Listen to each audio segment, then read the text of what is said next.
Good afternoon. I'm Al Pearson, and this is another edition of Tree Talk.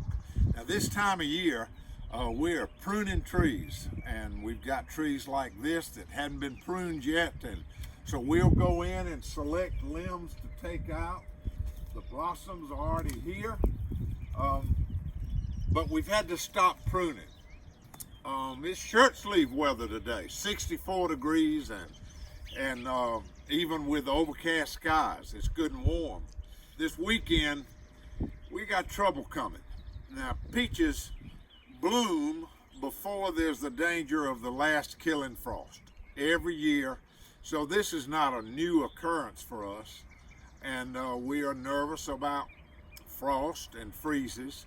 In 1955, my grandfather found 2 peaches on the whole farm. And so there have been years, the Olympics year, 1996, we had almost a complete crop failure. So it's something that happens every year. So we're a little bit used to it.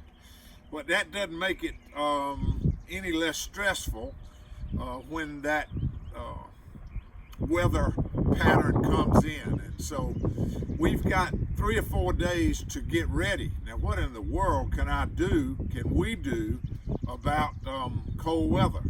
And they're talking about Saturday night being possibly 23 degrees. Peaches won't stand that. These blossoms, there's already a little bitty peach that's down in this blossom, and it's very vulnerable, very tender, and but there's so many of them on the tree that there might be, I don't know, 2,000 blooms on this tree, and I don't need but 200 blooms to make a full crop of peaches. But Saturday night they are talking about wind, and so there won't be a frost issue because the wind keeps the air mixed up, and you won't have a frost. And so maybe we'll get by with that.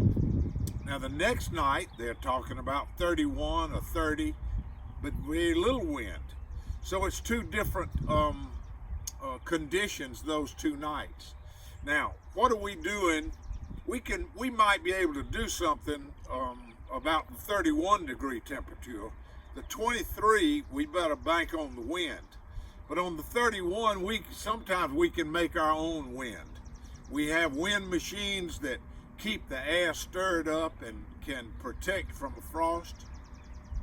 And we've put out large round hay bales that we'll light on fire and get some heat out of it, but we'll also get some smoke that kind of holds the heat in. And we can run water, our irrigation systems. When the water comes out of the ground, it's 55 degrees. And so it might raise the temperature just a little, but it might not take but just a little to protect those vulnerable peaches. So we'll do what we can. We've planted peaches in good places, good high ground, and but the next thing we've got to do is get our jackets out, because Saturday night, Sunday night, we'll be out in the orchards checking the temperature, lighting fires, turning on wind machines, and we'll have how many peaches we're supposed to have. We need to work hard for our crop, and I'll be back in touch with you about the freeze of 2022. We'll see what happens. Come see us.